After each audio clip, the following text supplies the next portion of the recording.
Hello. Coping Live Talk is on. This is our weekly podcast, and we get live at 5 p.m. every week. We invite you today to our wonderful group of people.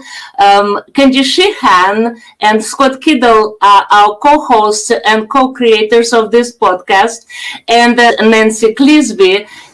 There are two big portions of education going on there these days. On one side, we have the Education Center for the folks that need extra help. And we have selected students from various grades around the district who are in there who need special help and guidance. And then on the other side is our program area that contains the program that is really Missouri Adult Education Literacy is the name of the program. And that program is one that is paid for by federal and state funds and is located all over the state. There are locations of it around Missouri in numerous places and around the whole United States. And those programs teach what used to be called GED classes. In Missouri, we no longer call it that because we do not use the GED test anymore. The GED company became a for-profit company, and the cost of the test was much greater. So we switched to a different test, which is the HiSET test, which is just from a different testing company. And so now our folks that are in that part of the program are working to get their HiSET credential. And so we have people of numerous ages. Many times it is students who have dropped out before completing high school who come back to get this to enable them to get any number of jobs or continue on to college. We also have a small program in adult basic education, which are classes for various folks who found it very difficult to learn when they were in school. And they are having classes in very basic reading and math. And then we have two programs that are aimed at our immigrant community. We have English classes. Those always used to be called English as a second language, but then that term was found to be not very respectful, because the truth is that many of the folks that come into our program, they may speak 2 or 3 languages, but they just don't speak English. I was working with a young man from Morocco just the other day, and we were talking about language, and he said that in their schools in Morocco, they were taught Arabic and French all the way up, starting from the beginning, but that his mother spoke a different kind of a tribal language or a cultural language, and she had been adamant about never speaking Arabic or French. So he continued to speak to her in that original cultural language, as did everyone in their family. So he spoke that language, he spoke Arabic, he spoke French, and now he is here in St. Joseph working, and he needs to improve his English. He certainly has some English already that he learned through school. But they say jokingly, it's certainly not true, but it's true to an extent. Only in America do people speak only one language. So we are helping our folks learn to speak English. And to tell you a little bit more about our classes, we have classes for students on all levels of English. Some have never spoken English before, ever. And it is daunting when those folks come through the door, because we're having them fill out some information papers, and there's a fair amount of pantomiming, and sometimes we actually ask them if they could possibly get out their ID, and then we work from there. There are other folks that are very good in English. They just need to improve in order to increase their ability to really understand the fine points of what they're hearing. Maybe they can read English very, very well, but they do not understand it when they hear it, or when they hear it in a place where people are just visiting, where people are speaking pretty quickly. Maybe they don't understand the idioms, and so they need to improve. There are actually other folks who come to us. They can speak English quite well. Possibly they've been in the United States a while. They have friends, or they have worked in places where they had to speak English, but they've never learned to read and write it. So it's just a variety of people that come to us. The ages of our people, boy, you must be over 17 to be in our program. You have to be above high school age. So we have folks from that age on up. We have a number of mother-daughter pairs, or father-daughter pairs, or father-son pairs that are in class. So the ages are varied. We have people, I would have to say, from all over the world. People will frequently say to me, "So do you speak Spanish?" No, I don't. Our program uses English only, and in fact, our federal guidelines say only English may be taught in the program. So we speak in English and we teach English. Now, every now and then there is a Spanish word uttered by one of us, and I have a French minor, and my French is certainly not good, but I can throw out a phrase every now and then too, and it is very helpful, and makes people feel more at home when you can do that. How much of that do you actually teach yourself? How many people do you have working with you that are helping you? Because that would just seem like a monumental task. I don't know how in the world you could even know where to start. Well, one thing that helps is, and I will tell you, I taught English for quite a number of years. Actually, right now, my specialty is citizenship, so I'm teaching citizenship right now, but also I sub anytime somebody needs a sub, and I did some subbing just last week. So the English classes, when folks come in, and this is by federal guideline, this is how we're paid, in fact. When folks first come in, they are tested on a federally recognized test. And that test will judge their reading, writing, speaking, and listening ability. And they get a score on each one of those. Those scores are sort of collated, and from that, they are placed in either a beginner class, sometimes an intermediate class, and then a higher level class. So the groupings of the folks are basically by level, although that's always a little tricky because usually we use their reading score as probably the number one test that we look at. And every now and then you get somebody who can read beautifully, but they cannot speak. And so, there's not always a perfect interface there.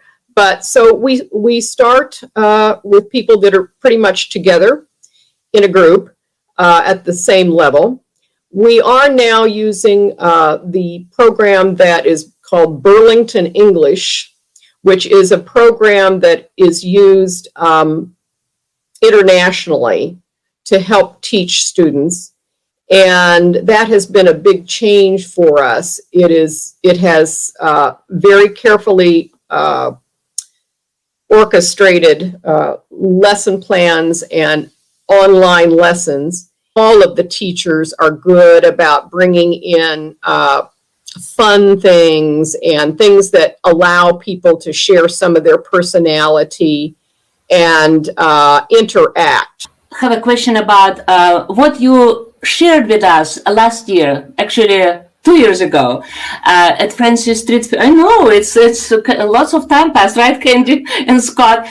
You made an amazing presentation on the 8th of March, and this is when Candy and I introduced this international women's celebration. Yeah. Though it's nothing new about it, but Americans do not know much about it, but of course immigrants do.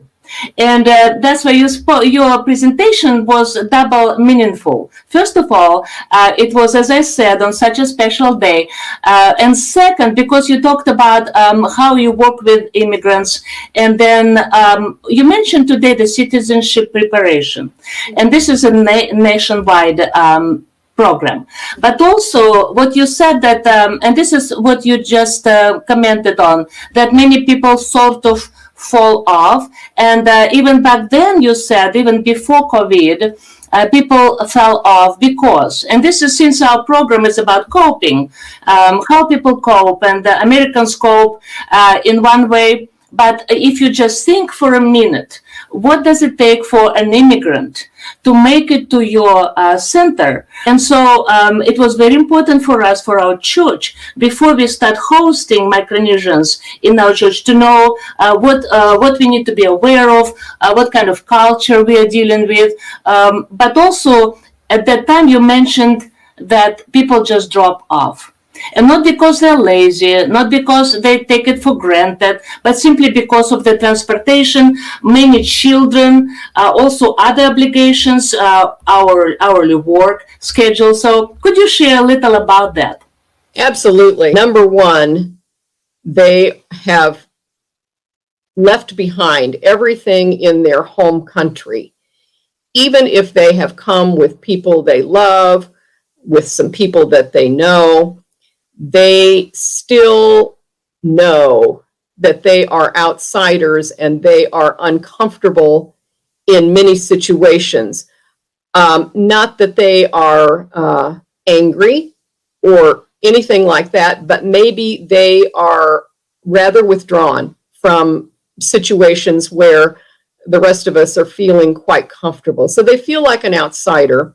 The next thing that is their biggest burden is their need to work, and the places that they work often require very long hours. And think about what we're asking in our program. Our classes meet 2 days a week. The English classes are 2 days a week for 3 hours. And if you are in the evening, one of those hours will be citizenship and 2 hours will be English. And in order to take our citizenship class, you must be in one of the English classes. So what we're asking people to do is to work sometimes 8 hours a day, sometimes 10 hours a day, and then add another 3 hours, 2 days a week to that in order to come to English class. It's a huge ask, and they're tired. And we all were giggling at one wonderful student who's been very faithful. His name is Lamin, and he will say, oh, I'm so tired. And one day he asked if he could please come to the board and help the teacher by using the yardstick to point at some words that she was going through, just to help him stay awake. But very, very devoted. And I always try to tell students, thank you for coming at the end of each class. Dan, we have a number of folks from Africa. Sahar is Arabic and Muslim and speaks Arabic. We have a number of folks from the French-speaking portions of Africa. We have people from Guinea and people from Congo who are French speakers. Some of our people are refugees. Some of our people are straight out immigrants. In other words, they have stood in line and received the regular approval to come. Some of our folks are here on the diversity lottery, which is a piece of paperwork that you can fill out in your home country to ask to be admitted to the United States. And this is only open to countries that, in general, do not fill the amount of immigration spots that the U.S. has allowed for that country. And then it's exactly what it says. All the people who have applied for the lottery, for example, from Morocco, are thrown into a barrel, and, X number of people are chosen for a given year. And the little young man that I was speaking of from Morocco, he is a lottery person. We had 2 folks with us for quite a while from Germany, And they told me that they had filled out the lottery papers to come to the United States for years, and finally were selected. I've had another young man from Morocco who said his dad wanted him to fill this out because he felt there was no future for this young man in Morocco. And he said he filled it out strictly to satisfy his dad. And his application was pulled the first year, and he came to the United States. So I'll tell you about another young lady. This is Araceli from Mexico, and she, along with her husband and child, are here, and he works for a company in Maryville. And you know, some of these problems are the same that you and I would have. They're just made worse by the fact that there are other countries involved. Her parents live in Mexico City, and she said for Mexico City, they do have good medical care, but her father now has COVID, and he has underlying conditions. He's been in the hospital for 6 weeks and been on a ventilator for 4 weeks. And her visa and passport are both set to expire. And in order to renew those, you need to go to Mexico City to do that. But the offices that renew those have been shut down. So she is just between a rock and a hard place. She can speak to her mother by phone. And she's concerned about her mother because she says her mother one day is depressed and the next day she's angry and the next day she's sad, and she just wants to be there with her mother. But she can't go because she is afraid that if she goes, she won't get back. Another young man from Mexico, he said his family was in pretty good shape, although the economy in Mexico has really taken a hit. He said his family is in pretty good shape because they are farmers, and they have food to eat, plenty of food to eat, and they have food to barter or sell. So they're in good shape. Back to the young lady from Mexico, speaking about pandemic problems. The other day when there was the big snowstorm and everybody went online, ordinarily she could have gotten online too. But during this snowstorm where everything was online, well, her husband was working from home, and her son, who goes to Central High School, he was online. So that used the 2 computers in the house. So of course, mom, as we all do, put herself last, and she was unable to get online and go to the class that we had. So there are those kinds of problems that compound when there is an extra person, the mom or the dad, who wants to go to school too.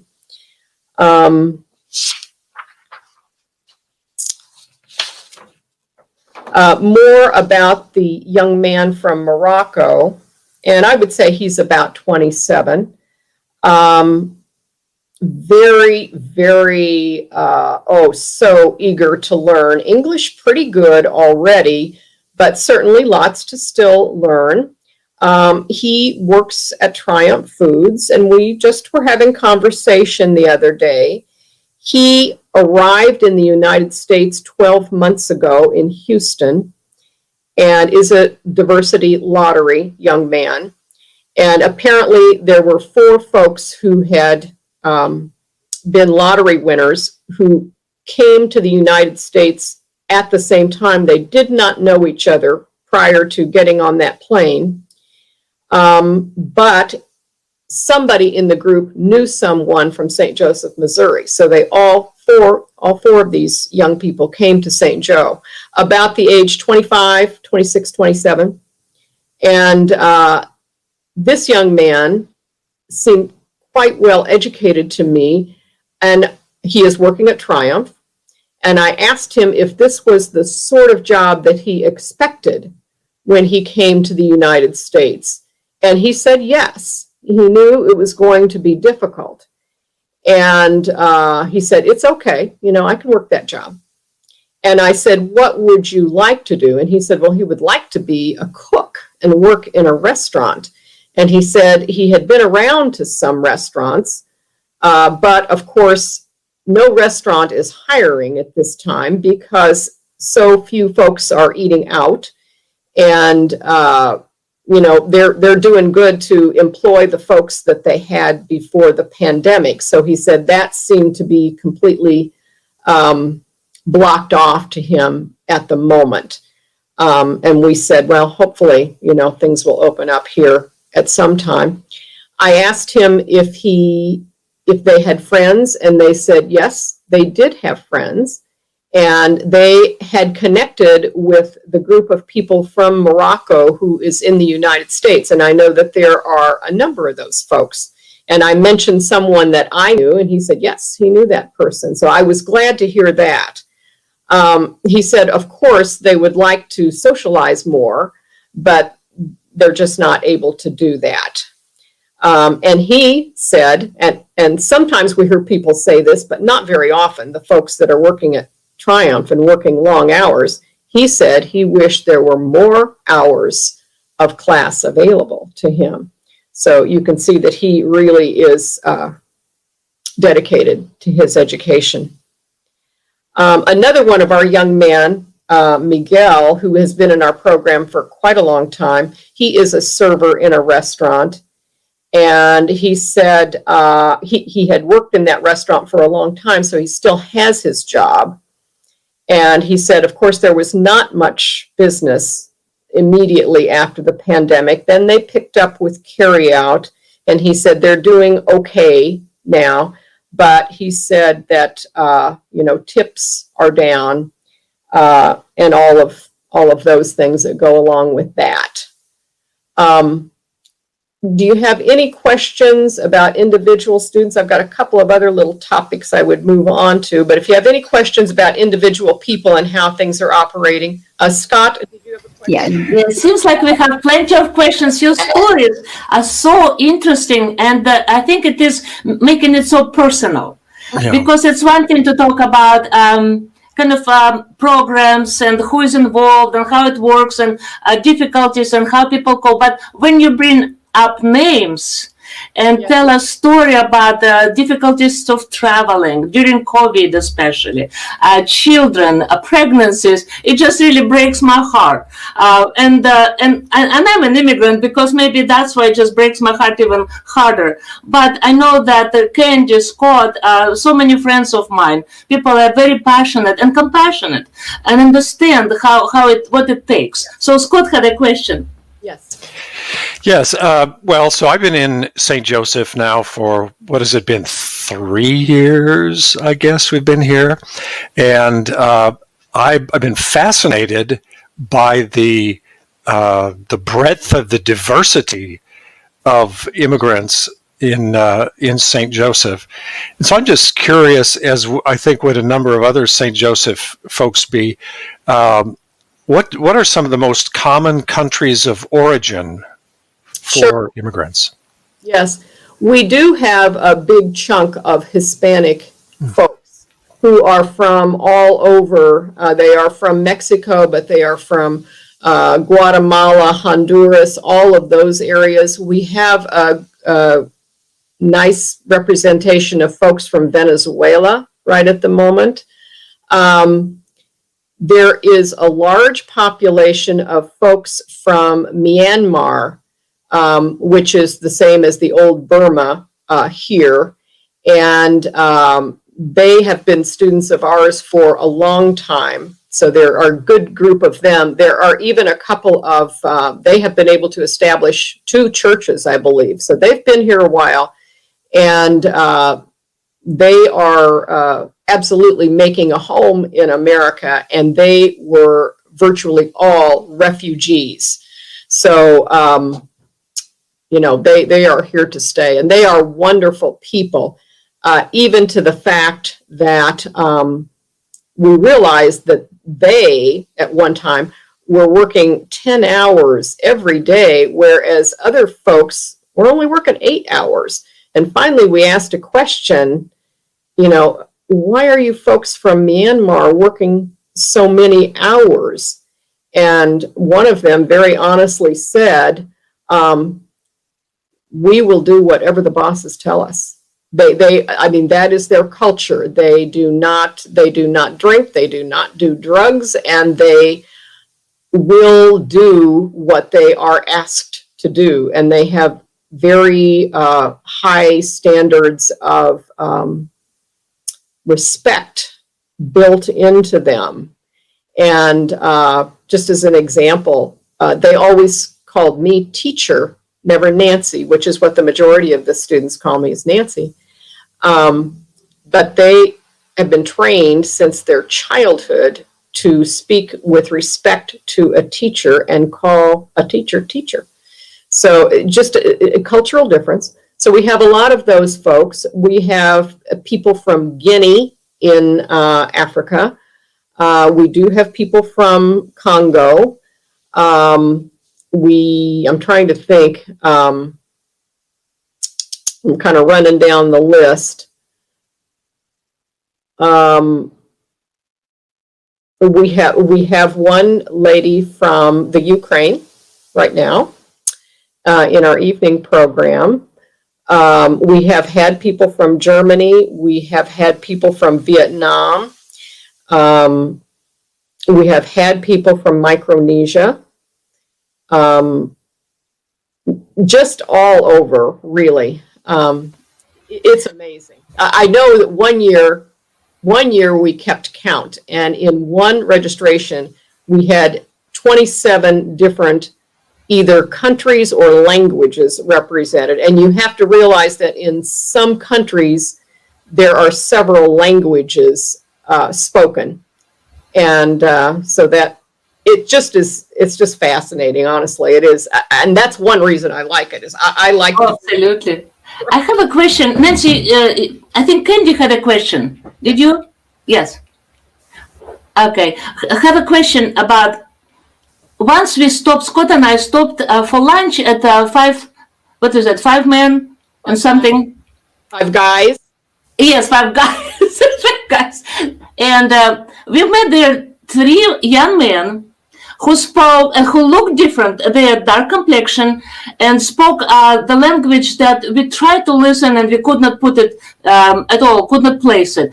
And then we started talking to them, invited to our church, and what we found out, they were Orthodox. Could you say a little about that small group? How many people do you have? Yes. Boy, how many people? I don't know. We had a good number of them in class. Maybe 3 years ago. And I will say that some culture groups stay in St. Joe and others will sometimes move on to a different place in the United States if there is a large group of folks from that country that move together. I believe that the folks that I am in closest contact with, who are my Facebook friends, I believe they are still in St. Joe. And, I see their celebrations, and their religious celebrations are very fascinating to look at because of the cultural clothing that they wear and the very different sorts of celebrations that they have. And the one particular man that I worked with, whose name was Samuel, who was from Eritrea, the most polite young man that you ever met. And he was not as young as some of the folks that we have. I would say he was in his low 30s. We had him in class for a couple of years, and at different times people would talk about their families. And I cannot remember whether he would always say that his wife was still in Eritrea or whether she was only his girlfriend. But anyway, for 2 years, he was here and she was there. And finally, he was able to bring her here.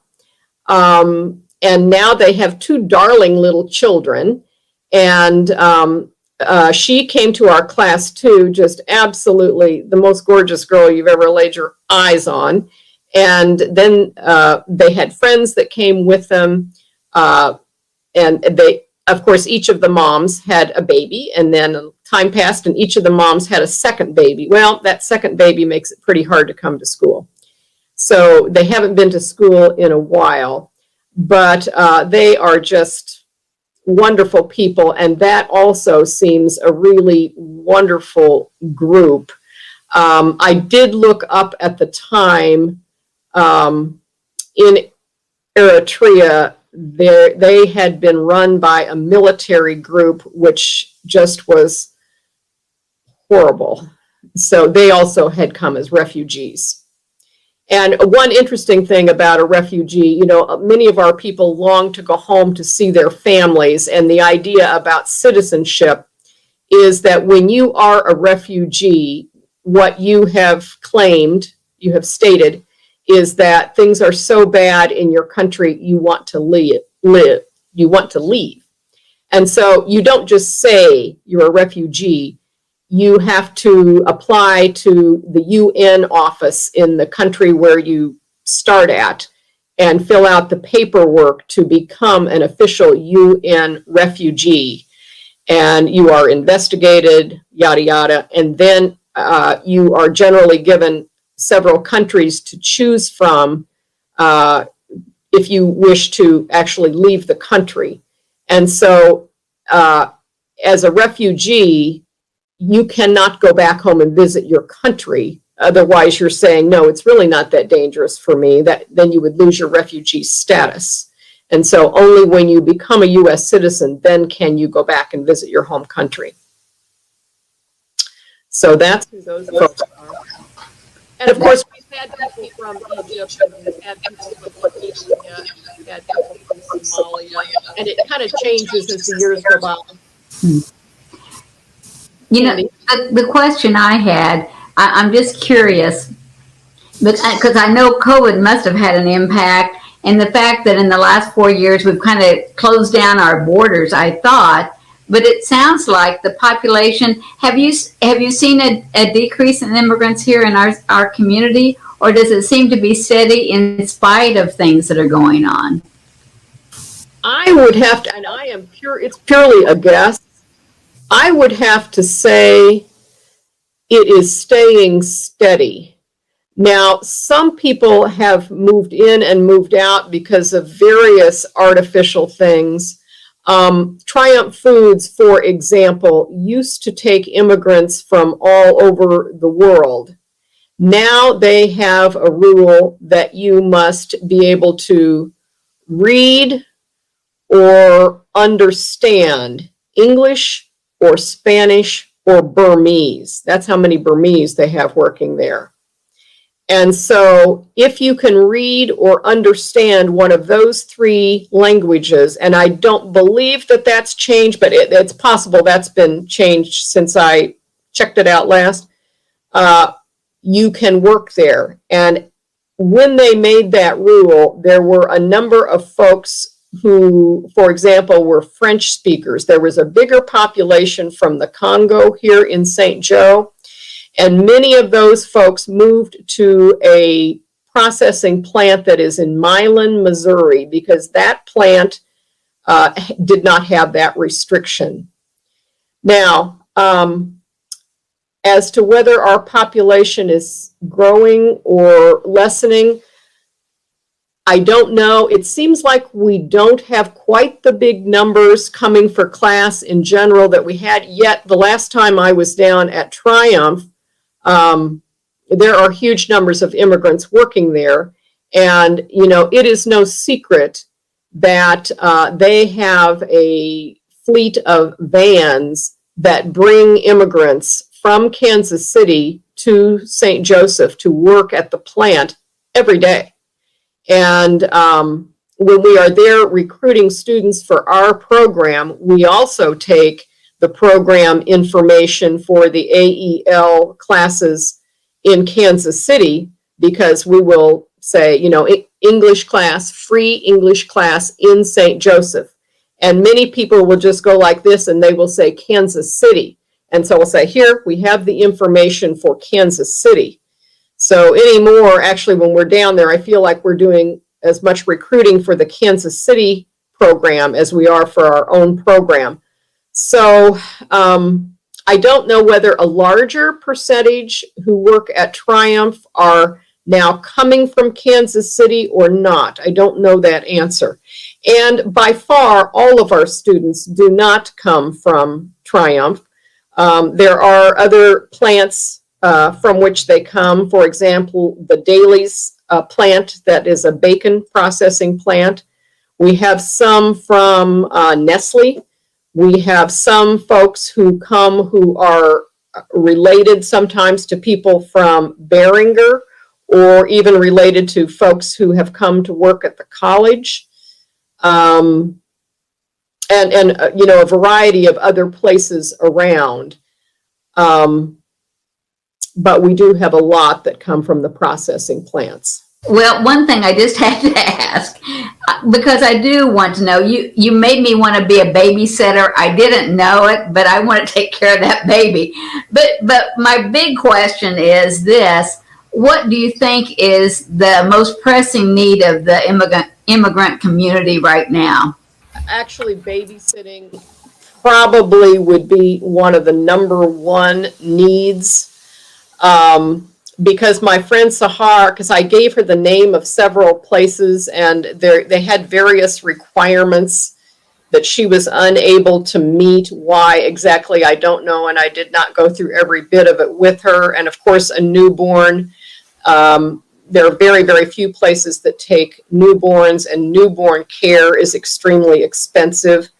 The only kind of babysitting that our immigrants are able to work out sometimes is an exchange of services with a friend. So maybe one young woman will babysit for both people's children during the daytime, so that one person can go to our day program, and then the other person will babysit in the evening, and the other one will come for the evening program. And that happens a lot with mom and dad. Mom is home with the kids during the day, and she comes to the evening program. Dad is home in the evening, and dad, if he can, comes to the day. Anyway, that's about the extent of it. I don't have a really great answer for that, because babysitting is a very, very fraught issue. There's just a lot involved with that. I know that transportation is at times a problem, that there's only one car or that there's no car, and that the person working at Triumph rides with a friend, and there's absolutely no way for someone else who might like to come to school to get here. And remember, even, when we started the pandemic, this is not quite as bad anymore, but when we started in the pandemic, there were several people on our list who simply had to quit their jobs because they had these children at home now, and there was no one at home to take care of the kids. Although, of course, that was a problem of everybody in America, not just immigrants. Candy, I wish I had an excellent answer for that. We can all make immigrants feel welcome. And I gave a little talk one time for the folks at my church, and they said, well, I see these people in Walmart, but I don't speak their language. What can I do? And I said, well, a lot of times they have children with them, and you can smile at them and smile at their children and say, beautiful children. Everyone understands that.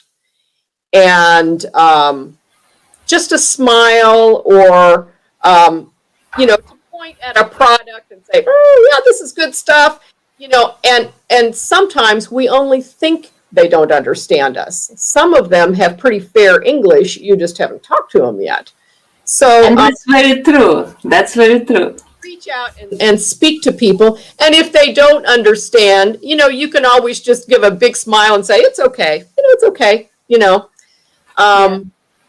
So just be as friendly and as welcoming as you can. My friend Sahar, she said she does hear people laugh at her and make unkind comments about her scarf because she's Muslim when she goes to Walmart at times. And, she said she just blows it off,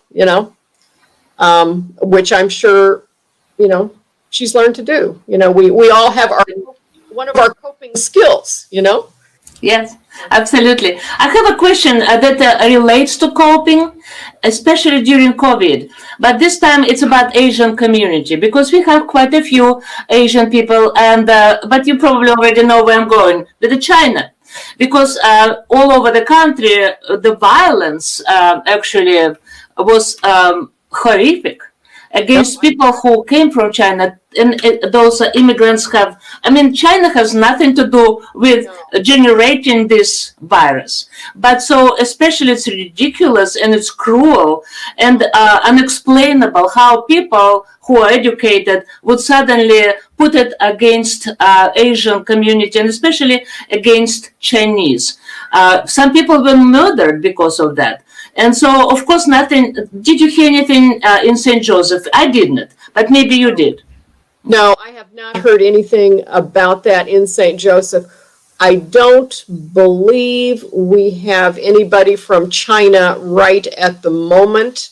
Of course, people are notorious for being unable to tell apart an immigrant from Vietnam from someone from China. We do have a fair number of folks from Vietnam in our church, but I haven't asked them about that. I certainly hope that they haven't been approached in any such way. I have one son in Northern California, and I know that's where some trouble has been. Thank you. And I'm glad we did not have any outburst of anger or hatred, but also how people, we don't read faces well, because anybody from Asia might appear Chinese. Only people who travel, they know how differently they look actually. But thank you for answering this question. But another comment I want to make, you talked about refugees. Mm-hmm. And when you visited Francis Street first with Candy, and you talked a lot about refugees at when you shared at that Dates of March event, women's celebration, and I would love to invite you again, right, Candy? We would love to have this women's celebration this year, and it's coming. And I just hope we can have it live somewhere, or at least online, and talk about it, the meaning of this event. But back to refugees. Refugees, you're a Christian woman. Yes. And when people have this anti-immigration position, it reminds me of a full bus. And when I was in Russia, our public transportation was very poor. And I remember how people early in the morning, in the complete darkness, in winter coats, heavy, try to get into the bus to, first of all, to make it to work, and second, because it's cold. And those people who are already inside, of course, it's already very tight, but those people who are outside or hanging on the steps of the bus, they just beg. And they said, please squeeze a little more. Let me in, let me in. And so imagine, I witnessed once how one man begged, and finally he got up on the step. And then he started begging again, please move, please go in. I just need to make it to work. And then finally he was on the step. And the following person started begging, please, please, let me in. And he looked back and he said, get off. So you see where I'm going? I do. I think it applies to immigration a lot, because we are all in, and then we look out and we say, get off. Yeah. Let's build the wall. So let's stop it. So I want you to hear your position on refugees especially. We had a wonderful presentation here with the Immigration Alliance, but I just want to hear your position as a Christian woman, as a mother. It's like, what is it, not enough space for anybody? And why refugees? Why do we need to take care of them? Yes. Refugees, well, usually someone who has an aversion to any folks coming from outside, they have believed the falsehoods that these people are dangerous. And anyone who comes in as a refugee, or in fact as a legal immigrant, has been investigated hard, and they they have a good record, and they are good people. Now, what I always say to people who are like me, who lives in the United States, and my people have been here for a number of generations, my people didn't come from here. My people at one time were in the exact same shoes as these immigrant folks who are coming. And people who complain about, the horrible work at Triumph Foods. My husband's grandfather, who came from Germany, he established himself by working in the old packing houses in St. Joe that were run by Swift and Armour. We all did the same thing. We all started at the bottom. Right. And my people were Irish. They came from Ireland because they had no food. And we are no different than any immigrant that comes today. On a religious note, I am associated with the Missionaries of the Precious Blood, who are a group of priests who are at St. Francis Parish. And one of their particular missions is outreach to people on the margins of society. And these are the people that we are asked to reach out to. It's no problem to reach out to somebody who is just like you and has the same amount of money you do, and to be kind to that person and to treat them nice. But our challenge is to reach out to those who have nothing, those who need help, who are not like us. But we know that on the inside, they're exactly like us. Thank you. And also biblically, the whole Bible is a story of refugees. Exactly. And that's what I think we need to be reminded of, that refugees are protected and actually favored by God. Yes. And God chooses those people to set up an example for others and also help us to be compassionate. But what really surprised me, I had no idea when I came to that Immigration Alliance, and I've heard from the professor from Missouri Western, she says that it is an international law that protects all refugees, people who live in genocide, in the country where they're persecuted, or it's a famine, or it's a hunger or disease. So could you say a little more? So what is the status of refugees? Who get this status? Who gets the status? It comes through the United Nations. Oh. And in almost every, and the United Nations is the primary establisher of refugee camps. And just one little individual note that a couple of students that I had one student who was, he was from Myanmar.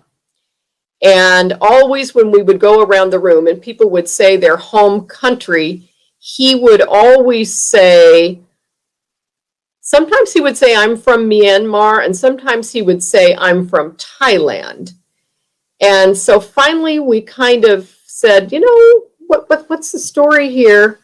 And one of his friends said to me, his family is from Myanmar.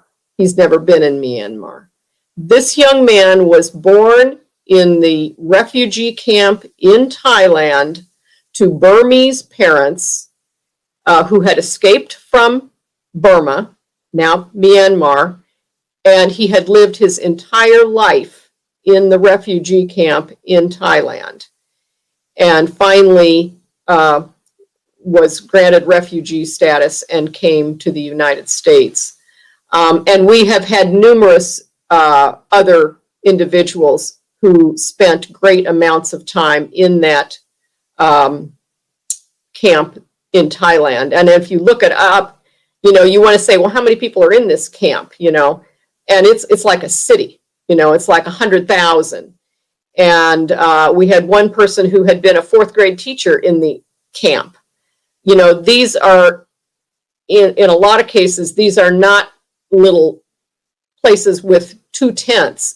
These are huge areas where people are given shelter for, I'm sorry to say, probably a generation sometimes. But they are hated by the country from which they came, and there has been a lot of trouble back and forth for different groups in Burma. And my students from Burma right now are very, very upset about what's going on there now. So, gosh, Dr. Lydia, I've kind of lost the thread of your question. I don't know whether I've answered it, but so it's the UN will go in and set up a refugee camp. And in that camp, there will be an office. And you get official refugee status that they can grant you. And once you have refugee status, you can apply for resettlement. And it's in the act of resettlement that you can choose, usually from 3 or 4 countries, where you would like to go. I know that the folks from Myanmar, one young man was telling me that he had his choice of the United States or Australia or someplace else that I've forgotten. But I did not know that. I found that unusual. But of course, they're not just coming to the United States.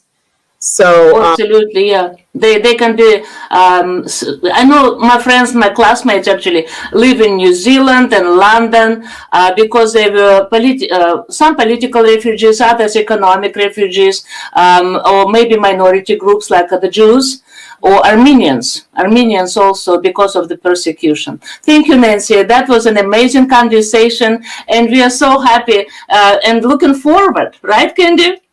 I'm so happy that Kenji, when we were working on our planner, yes, Kenji wants to say.